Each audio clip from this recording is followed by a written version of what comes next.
میں آج تقریباً 11 مہینے کے بعد سینیٹ میں تقریر کر رہا ہوں سر. آخری تقریر میں نے کی تھی سر تقریباً مارچ 2023 میں.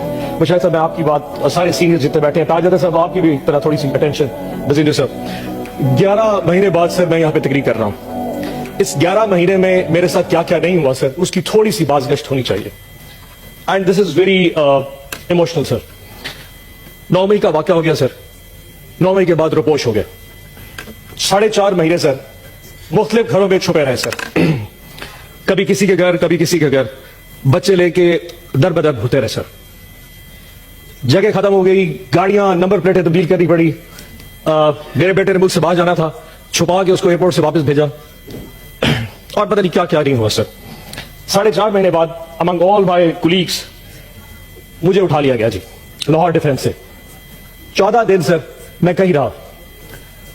14 دن پہ جو بھی چلا کاٹا سر واپسی پہ ایک سٹیٹمنٹ دے دی جی جس میں 20 سیکنڈ کی ایک ویڈیو سٹیٹمنٹ دی کہ میں تحریک انصاف جنوبی پنجاب کی صدارت سے استعفیٰ دیتا ہوں اور 9 مئی کی مذمت کرتا ہوں اور مجھے آزاد کر دیا گیا.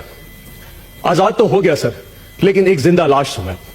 ایک ایسی زندہ لاش جو نہ سوچ سکتا ہے نہ سمجھ سکتا ہے نہ بول سکتا ہے. مجھے نفرت ہوتی جا رہی ہے سر اس ایوان میں بیٹھ کے اس تصویر کی طرف دیکھتے ہوئے جو مجھے اس چیز کا یقین دلاتی ہے کہ میں آزاد ہوں. میں آزاد نہیں ہوں. اگر مجھ میں سوچنے سمجھے کی صلاحیت یہ ریاست نہیں دے سکتی تو میرا یہاں جینے کا حق بھی نہیں بنتا. کون ہوتا ہے کہ مجھے ڈکٹیٹ کرے ہم نہ باز آئیں گے محبت سے جان جائے گی اور کیا ہوگا سر. ایک قیدی جو ہے وہ دیتا ہے سر. میرے اللہ کے بعد ایک قیدی مجھے گہری طاقت دیتا ہے سر. وہ جیل میں بیٹھا ضرور ہے سر لیکن مسکرا رہا ہے. اس پورے نظام پہ مسکرا رہا ہے. اس ایک قیدی نے اس پورے ملک کو میں اصل حقیقی آزادی دی ہے سر. ایک قیدی نے 70 سال پہلے کوئی آزادی نہیں تھی. اس ایک قیدی نے 8 فروری کو جو میں آزادی دی ہے وہ اس قوم یاد رکھے گی اس قیدی کو سر. اس ایک قیدی نے سارے نظام کو ننگا کر کے رکھ دیا ہے سر. 8 فروری کو جب اس سے پہلے 6 مہینے میں نے ڈپریشن میں گزارے سر. جب 8 فروری کو میں نے لوگوں کو نکلتے دیکھا جتنی کچھ پری پول ریگنگ کی گئی, ہمارے کینڈیڈیٹس اٹھا لیے گئے, جلسے جلوس نہیں کرنے دیے گئے, کسی کچھ بھی نہیں کرنے دیا. لیکن 8 فروری کو جب عوام نکلی وہ نون لیگ اور پیپلز پارٹی کے جب ان کے کیمپ میں جا کے سر وہاں سے پرچی بنوا رہی تھی, اینڈ پہ جا کے خوف میں جا کے ووٹ عمران خان کے کینڈیڈیٹ کو دے رہی تھی. کسی بینگن کو, کسی جوتے کو, کسی سبز مرچوں کو, جو بھی نشان تھے. 5 بجے رات کو قوم نے سوچا کہ ہم نے اپنا فرض ادا کر دیا. رات کو قوم آئی, صبح 5 بجے تک پوری قوم ایسے جاگ رہی تھی جیسے بیلٹ باکس کے ڈبے ان کے ساتھ پڑے ہوں اور وہ قوم حفاظت کر رہی تھی.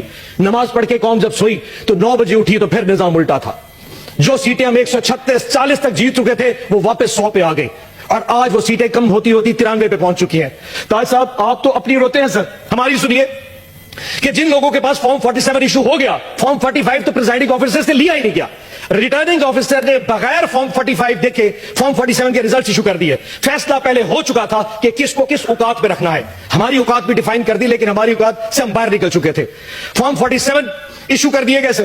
اس کے بعد کینڈیڈیٹس کو کہا کہ اگر تم لوگوں نے نون لیگ یا آئی پی پی جانا ہے تو جاؤ, اگر نہیں جاؤ گے تو فارم 47 بھی چینج کر دیں گے, تمہیں ریکاؤنٹنگ میں ہروا دیں گے. 10 سے زیادہ ہمارے ایم پی ایز اس وقت نون لیگ کو جوائن کر چکے ہیں. صدیقی صاحب, عرفان صدیقی صاحب, 10 سے زیادہ ہمارے آزاد پی ٹی آئی کے انڈیپینڈنٹ جو ہماری ٹکٹ پہ نشان نہیں تھا ان کے پاس, جو جیت کے عمران خان کی فوٹو لگا کے آئے تھے, وہ اس وقت آپ کے کیمپ کے بیٹھے ہیں. یہ کون سا قانون ہے, یہ کون سا ایتھکس ہے؟ ووٹ عمران خان کا لیا. 10 ابلان صاحب بیٹھے, ابلان صاحب اگلی بات سنتے ہیں سر. اب اس وقت کوئی بات, ابلان صاحب تشریف ہے, ذیشان صاحب بیٹھے, ابلان صاحب سیکرٹری صاحب اپنی تقریر بٹن دبا تک سیکرٹری صاحب اب اپنی باری میں بول رہے ہیں. آج اس وقت حالات یہ ہیں کہ ملک میں وزیر اعظم بنانے کے حوالے سے کچھ نہیں ہو پا رہا. وہ قیدی پھر مسکرا رہا ہے. اس وقت اس ملک کا وزیر اعظم نہیں بن پا رہا. لیکن افسوس چیک کریں سر, افسوس چیک کریں سر, اس قیدی کا ساتھ دیکھیں. 31 سال کی سزائیں دے دی فروری کے پہلے 4 دنوں میں, ابھی بھی دل بھرا نہیں. اس وقت اس قیدی کی بیوی بشرا آپا بنی گالا کے اندر ہاؤس اریسٹ ہے سر.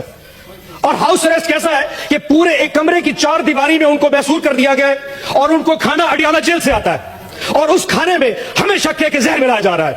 خان صاحب بار بار لکھ چکے ہیں ظلم کرنا ہے تو کر لو, لیکن یہ کون سا ظلم ہے؟ تم نے کسی کو قیدی بنانا ہے بنا لو, بس زہر دے کے مارنا یہ کہاں کی بات ہے؟ ہم نے ریکویسٹ کی ہے مہربانی کر کے بشرا آپا کو اڈیالہ جیل بھیج دے, ہمیں ہاؤس اریسٹ نہیں ہونا. اور آج پوری قوم کو یہ پتا ہونا چاہیے اس وقت بشرا آپا کی طبیعت ٹھیک نہیں ہے